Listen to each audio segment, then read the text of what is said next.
Hello mga kadaldal, our very special guest today of Dollywood Creations and newly crowned Miss Eco International, none other than my new Ilongga amiga, the very guapa, ALEXIE Brooks. Welcome to Dollywood Creations. Thank you so much for having me. Sino gusto mo maging leader na? I could say Alden Richards. Alden Richards.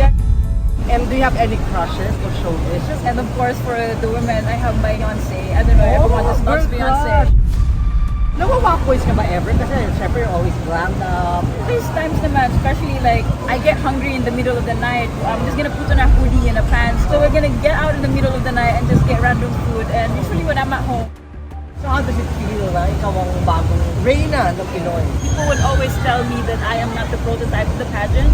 Not everyone would like you. It's my turn to ask you, sex or chocolate? You're not supposed to ask that.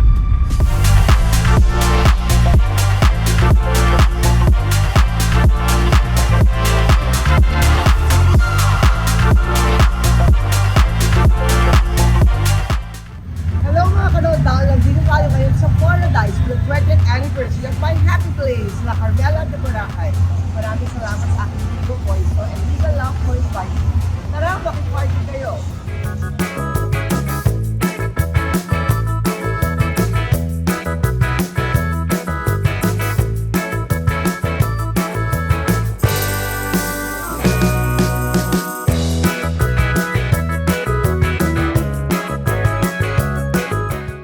Here.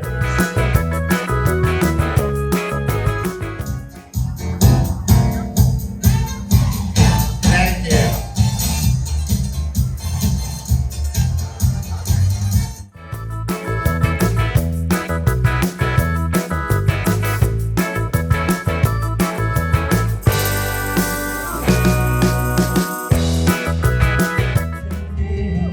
Take a little time, baby.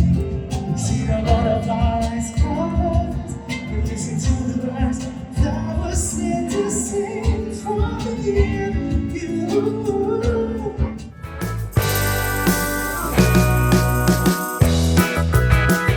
Let the music take your mind. Just release and you will fly. We say.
Hello mga kadaldal, our very special guest today of Dollywood Creations and newly crowned Miss Eco International, none other than my new Ilongga amiga, bilang Ilongga at heart ko ako, the very guapa, ALEXIE Brooks.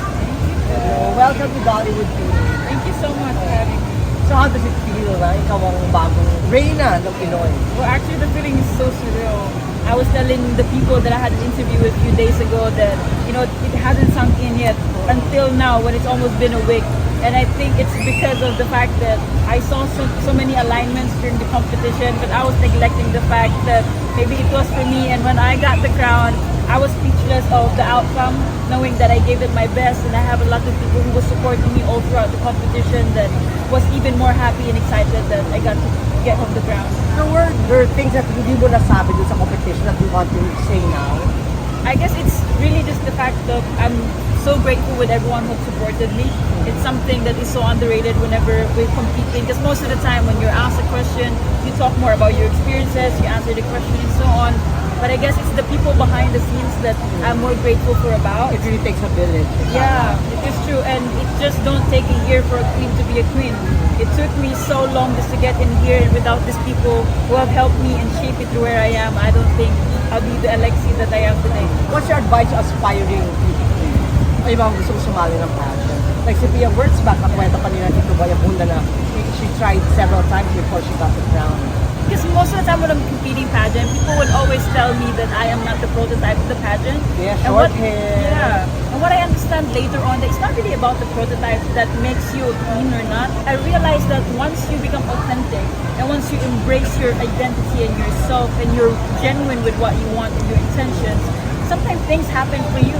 Sometimes there's no such thing as beauty standard or standard and specific. So you broke the standard. Yeah, most of the time there is no really standard. It's just us. template. Yeah, it's just us not welcoming to change. But when change comes along and it's good for all of us, then we welcome those type of changes. Will you join Showbiz like most beauty queens? Are you open to the idea? I mean, I would love to. It's something that I would love to try, and it would be nice if I will. Ayan, mga producers, ready daw siya. And do you have any crushes in local showbiz? Just for a playtime. Local showbiz. Or maybe foreign, so I'm a local. Foreign. Pwede I mean, I'm not really fond of those, but maybe we can say, well, I have Usher.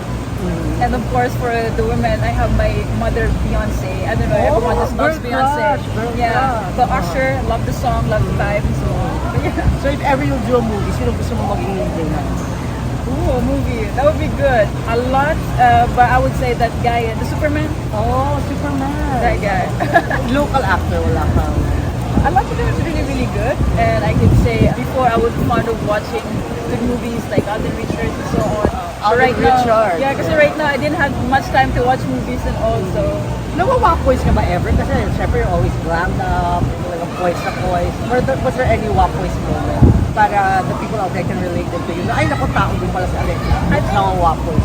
I mean, there's times naman, especially like I'm with Sir Larry, my nanay Larry's been with me all throughout the years. And usually after the event that we have, and I get hungry in the middle of the night, I'm just gonna put on a hoodie and a pants, and we run off somewhere to eat my favorite food in Iloilo, which is Tatay Andres. So we're gonna get out in the middle of the night and just get random food. And usually when I'm at home, but of course when you're out, you need to prepare yourself from some things, and it is your responsibility to make sure that not only you look composed, but you act like it also. What's the hardest part of being a beauty queen? Yung pressure. You always have to look your best. You always have to be... I don't think so. I think the hardest part for me is understanding that not everyone would like you or would support you in what So how do you handle that? you ignore it. I mean, in the Yes, end of the ma. day, yeah, Yeah. people always have different opinions. Yeah, and don't you- empower them by Of reacting. course. So in the moment you react, the moment you let them get in your head, you're giving them power over you. So live your life, have fun, and go on. So what's next for ALEXIE BROOKS? Now that you're the reigning Echo International, what's in store for you? I Can think, we watch out for? yeah, the fact that I have so much in my advocacy that I'm willing to work Yeah, on tell us about towards. your advocacy. Of course, my advocacy is abanse babae. If you can relate with it, Woman power. Of course, women empowerment. So letting women go further. Ang maisog ang mga Maisog. bayi. Of course, Maisog, my Miss Iloilo family, to everyone, my team, my family back home, my friends, and everyone that's supporting me. Maraming salamat po. This is just the beginning, and I can't wait to make you even more proud of the things that I'm about to do. So thank you. And we can't wait to welcome you in Showbiz. Thank Bahala you, I'm sa'yo. Kami excited. ni Tito Boy Abunda, bahala Of course. sa'yo. Thank So, you. thank you. Thank you, Congratulations. Thank you so much. Thank you. Thank you. With my dearest sister, of course. My Tito, dearest sister. I Hi. love you, Tito Boy. Nice Love to hear you. more nice. So, it's my turn to ask you, or chocolates? On Black Saturday. You're not supposed to ask that. Or lights on or lights On. Ikaw.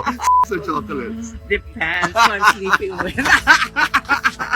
Love you, Tito Boy. Love you.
For 2 incredible decades, La Caramela de Boracay has been a home away from home, a special place where we all have unforgettable vacations.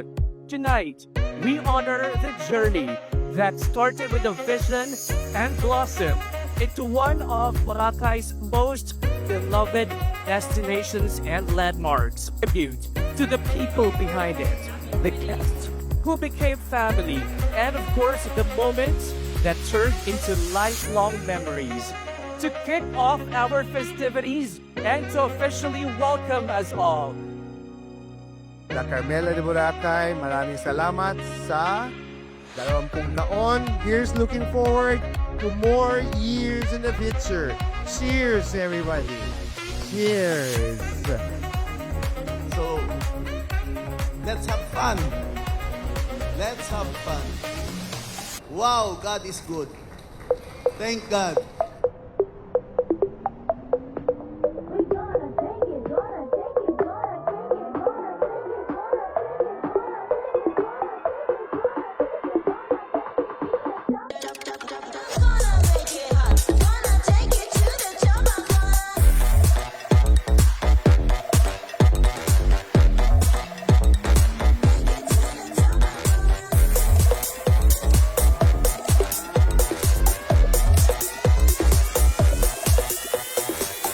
But an Indian poet once said that within that space, within that distance, kahit gaano kami kalayo sa isa't isa, and I wish you guys can relate to this, no matter the distance, because presence is not just the physical, it can be the spiritual presence. So, in that distance, in that space, the winds of heaven will always be dancing between.